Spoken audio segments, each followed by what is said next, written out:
Hello po, ito po yung aming Tuesday na update. So, nag-start kami dito is Huwebes. So, pang 2 weeks namin sa Huwebes din po. Pero yun nga, dahil sa 2 weeks, sa magto 2 weeks na yun, wala pa kami na-slab kasi nga sabay namin siyang i-slab yung likod at saka yung dito sa front. So, minsan kasi 1 week lang nakapag-slab na kami, iyon ay inuuna namin yung back. So, ito kasi, isabay na namin siya. Isahang slab na, simula sa likod hanggang dito sa front. So, ito po, makita nyo yung mga na yan. Yan pa po yung bukas, lalagyan ng mga siruho. Yung may mga siruho pa din dito po sa gilid. Wala pang formas yung beam dito. At saka yung dito. So, bukas siya ng umaga. So, by tomorrow din maglalatag kami ng wiring at saka yung water line. So, ito, ayan, bukas din gawin yan. So, bukas po, habol po yan ng slab. Sa ngayon po kasi naglalatag na sila ng bakal. So, ngayon po, ma'am, ipa-upload ko lang po sa inyo kung dito po sa terrace natin, kung maglalagay po ba tayo dyan ng tubig, kung saang area po maglalagay since terrace siya. Baka po, plan nyo maglagay ng halaman dyan. So, kung gusto nyo pong may pandibig kayo, kung saan nyo po i-approve, kung dito po na area yung water line or dito po. So, dito po, ma'am, sa taas. So, ito po yung ginagamit naming mga pangtukod. So, kung mapansin nyo, wala kaming gaanong maraming ginagamit na kahoy sa baba. Kasi nga, ang ginagamit namin is yung shoring jack. So, yan. Yan, mga shoring jack po ang ginagamit namin. Then, gumagamit na lang po kami ng mga kahoy dyan po sa suleras. Yan po. At saka yung mga formas po para sa so, pagdating naman po dyan sa yan po yung pinaka niya. So, mga din po, mga steel pipe din ang ginagamit namin.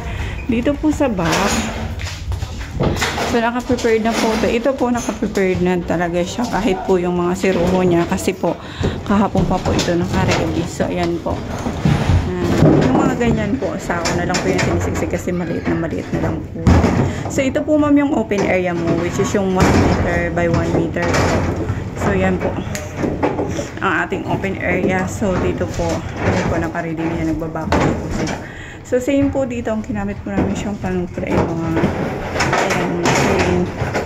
mga shoring jack. Then, sa taas, yan po, steel pipe.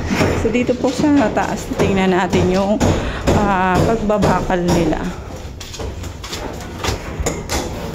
Tingnan natin yung magbakal nila. Bukas ang ilalatag nila kasi yung mga abang, water line, then yung electrical wiring. So, dito po. Yan. So, yan po. Bali sa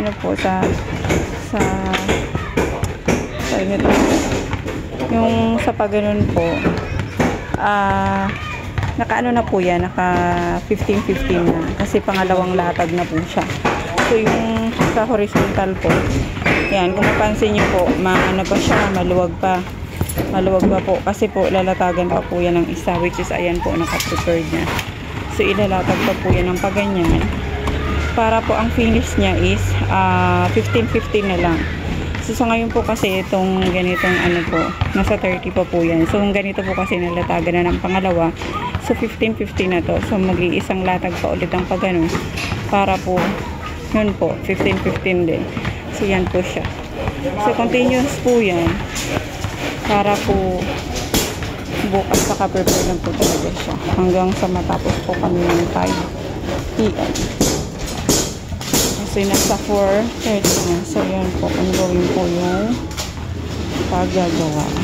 At dito, yan po.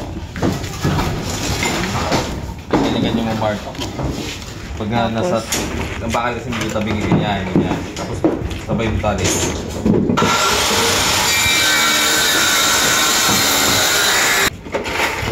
So dito ma'am, kung mapansin niyo po yung ganito po, yan, pangalawang latag na po yan.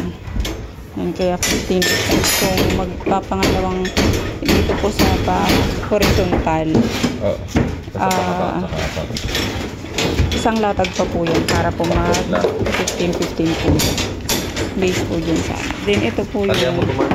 ang finish po niyan, ma'am, ang ating open area is 1 meter. Po, 1 meter by 1 meter po.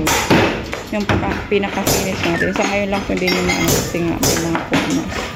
Yun po yung finish natin, basic yung pag-usapan natin. Then dito po, ma'am, ito po kasi pala, ma'am. Ito na yung magiging hallway natin. So maglalagay tayo dito ng dowels para sa CR. Then dito yung pinto. Then pagbukas mo ng pinto, yun po doon yung CR, yung inidoro. Then doon po yung shower. Kung tama po, ma'am, ha? Kasi po bubutas na po nila yung mga abang na. Bali, ito po yung pinto. Pagpasok mo, nandun yung inidoro, nandun yung shower. So, pa-approve na lang din po ako, ma'am, para po bukas po. Tali mo na sa gitna para may ano ka. Hindi mo yung galaw. Yan, tali mo dyan. Ito na po yung finish ng ating pagre-rebars para sa ating Towinas lobby.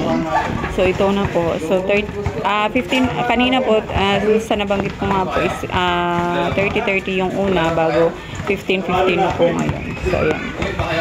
15-15. So, ayan.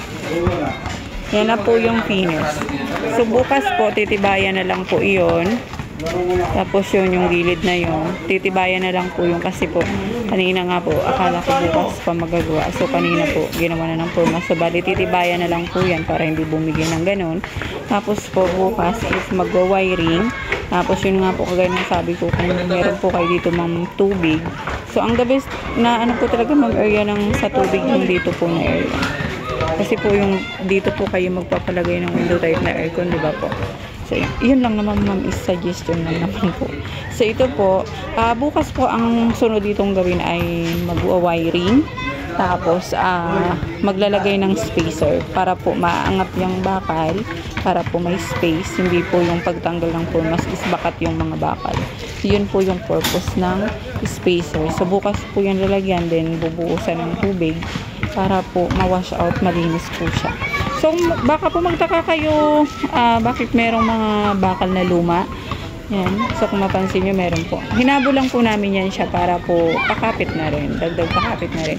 Galing po yan dito ng mga bakal sa existing po na bahay. So, ayan po. Bali, inano lang po namin siya, binend. Then, tinali po namin dyan sa slab, sa magiging slab natin. So, dito po, same din po, ganyan din po, okay na po siya. So, ito na lang po bukas. Kasi po, kung mapansin nyo, hindi pa po siya kagaya nito.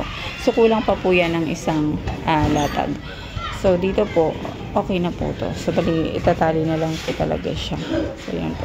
So, same po dito, kung makita nyo po, yan, yung mga bakal po dito sa existing, binend na lang po namin siya dyan, kaysa po sa putulin namin. So, dagdag tibay pa po yan. So, tapos po sa panibagong asintada, naglagay na po kami ng panibagong bakal. So, yan po. Bukas po uli.